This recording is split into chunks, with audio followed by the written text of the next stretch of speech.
Warren, this is Charlie. He can hear, I can see, we work together. At Clayton, unlike virtually anybody, there's a few, we offer mortgages to all the buyers of our homes, and we have retained roughly $12 billion of mortgages on 300,000 homes. Now, when a mortgage goes bad, two people will lose. The person that owns the house loses, and the person that owns the mortgage loses. And in our case, we have this identity of interest. We have no interest in selling anybody a house and having the mortgage default, because it is a net loss to us. It's a net loss to the customer. About 3% of the mortgages default in the year, and when they do, we lose money, and the person who bought the house loses money.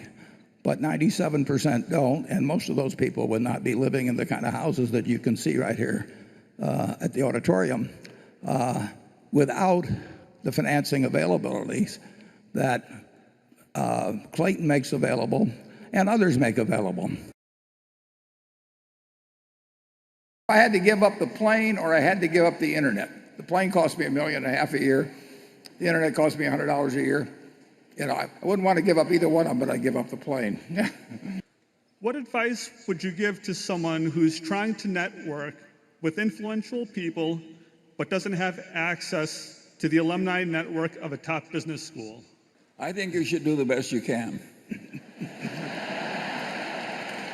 Playing the hand you've got. I never had any business school training. Why should you have any? Have we reached an inflection point in human behavior in how consumers view sugar consumption? I don't think you're going to see anything revolutionary, and I think you will see all food and beverage companies adjust to the expressed preferences of the consumers as they go along. I sit here as somebody who, in the last 30 years, 1/4 of all the calories I've consumed come from Coca-Cola. And that is not an exaggeration. I am 1/4 Coca-Cola. I'm not sure which quarter. When I compare drinking Coca-Cola, to something that somebody would sell me at Whole Foods, I don't know. I don't see smiles on the faces of people at Whole Foods. How do you make lots of friends and get people to like you and work with you? I have looked at other people during my lifetime and had these wonderful teachers. They weren't teachers in the standard definition, but they were people I admired, and I thought to myself, why do I admire these people? And if I want to be admired myself, why shouldn't I take on some of their qualities? So It really works in marriage. If you can change yourself instead of trying to change your spouse, that's a good idea.